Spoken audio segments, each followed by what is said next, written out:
¿Cómo es que un hombre que se levantó desde lo más bajo llegó a ser emperador de casi todo el continente europeo y terminó en el exilio en una isla remota? La historia de Napoleón no es solo la de sus victorias, sino también la de sus errores, sus excesos y las fuerzas implacables que se unieron en su contra. Desde su juventud en Córcega, Napoleón demostró ser un personaje singular. Tenía una mente brillante para la estrategia militar y una ambición sin límites. Mientras otros generales buscaban la gloria en pequeñas victorias, él soñaba con cambiar el mapa de Europa. Sus campañas en Italia y Egipto no solo mostraron su talento militar, sino también su habilidad política. Sabía cómo cautivar a sus soldados y al pueblo francés, convirtiéndose en un héroe nacional. Pero esa gloria inicial fue también la semilla de su tragedia. ¿Acaso podía un solo hombre sostener tanto poder sin despertar la envidia y el odio de todo un continente? El golpe de estado del 19 de Brumario, en el año 1799, marcó el inicio de su ascenso imparable. Napoleón no solo fue un militar, también fue un genio de la propaganda. Se presentaba como el salvador de Francia, el hombre que pondría fin al caos de la revolución y traería estabilidad. Y por un tiempo lo consiguió. Reformó el sistema legal con el Código Napoleónico, reorganizó la administración, modernizó la educación y garantizó ciertos derechos que sobrevivieron incluso a su caída. Pero mientras consolidaba su poder en casa, también se embarcaba en guerras constantes para expandir su imperio. Las primeras grandes campañas, como la de Austerlitz en 1805, demostraron la genialidad de Napoleón. Allí, con un ejército numéricamente inferior, derrotó a las fuerzas combinadas de Austria y Rusia. Esa victoria lo convirtió en el dueño absoluto de Europa Central, pero el éxito lo llevó a sobreestimar sus fuerzas. ¿Qué sucede cuando un líder comienza a creer que es invencible? Napoleón empezó a actuar como si las leyes de la política y la guerra no aplicaran para él. Uno de sus mayores errores fue subestimar a sus enemigos y sobreestimar la lealtad de sus aliados.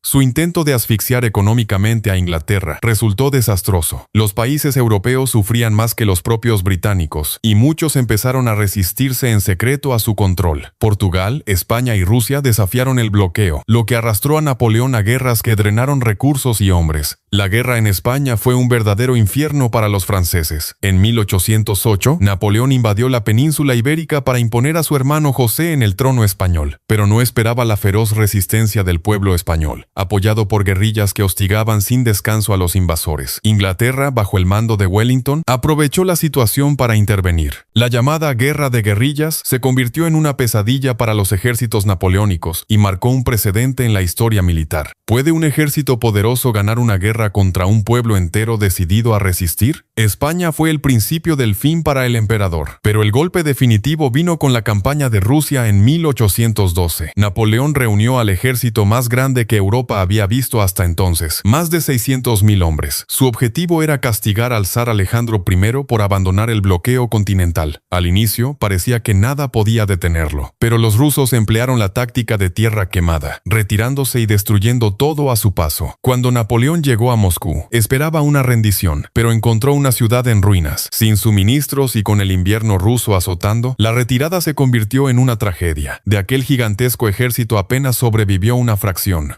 ¿Cómo pudo el genio militar más brillante de su tiempo cometer un error tan catastrófico? Tras Rusia, Europa entera se levantó contra él. Las naciones que antes lo temían ahora vieron su vulnerabilidad. Austria, Prusia, Inglaterra, Rusia y Suecia formaron una nueva coalición. La batalla de Leipzig en 1813, conocida como la Batalla de las Naciones, fue el principio de su derrumbe. Napoleón fue derrotado y obligado a abdicar en 1814. Fue exiliado a la isla de Elba, una pequeña roca en el Mediterráneo. Parecía el fin de su historia, pero Napoleón no era un hombre común. En 1815, logró escapar de Elba y regresar a Francia. Lo que ocurrió después parece sacado de una novela. Cuando enfrentó a las tropas enviadas para detenerlo, no hubo batalla. En vez de disparar, los soldados se unieron a él al grito de ¡Viva el emperador! En cuestión de días, había retomado el poder en París. Así comenzó el período conocido como los 100 días. ¿No es increíble cómo un solo hombre podía inspirar tal devoción después de tantas derrotas? Pero los enemigos de Francia no estaban dispuestos a darle una segunda oportunidad. Inglaterra y Prusia organizaron rápidamente un ejército para enfrentarlo. Todo culminó en la famosa batalla de Waterloo, el 18 de junio de 1815. Allí, Napoleón intentó una vez más demostrar su genio militar, pero la suerte ya no estaba de su lado. Las fuerzas de Wellington y Blücher lo derrotaron de manera definitiva. Napoleón huyó, pero fue capaz capturado y enviado al exilio en la isla de Santa Elena, en medio del Atlántico. Allí, lejos de Europa, pasó sus últimos años hasta su muerte en 1821. La caída de Napoleón nos deja muchas preguntas. ¿Fue víctima de su propia ambición desmedida? ¿O simplemente fue inevitable que un hombre, por más brillante que fuera, no pudiera sostener un imperio tan vasto contra tantos enemigos? También nos hace reflexionar sobre el poder del mito. Incluso derrotado, su figura sigue inspirando admiración y polémica. Su legado no terminó en Waterloo. El código napoleónico influyó en los sistemas legales de medio mundo. Sus reformas modernizaron Francia, y su figura moldeó la política europea por décadas. Lo que nadie puede negar es que su caída marcó el fin de una era. La Europa que surgió después de él fue muy distinta, con un equilibrio de poder diseñado precisamente para evitar que otro Napoleón pudiera surgir. La estrepitosa caída de Napoleón Bonaparte no fue solo la derrota de un emperador. Fue la prueba de que incluso los más grandes pueden caer, de que la ambición sin límites puede ser tanto la fuerza que impulsa a un hombre a la cima como la que lo arrastra a su destrucción. Pero, ¿sabías que hace casi 3 siglos, a un lado de Francia, en Italia, existió un hombre que diseñó el primer tanque de guerra? Si quieres saber más sobre esto, tienes que ver este video.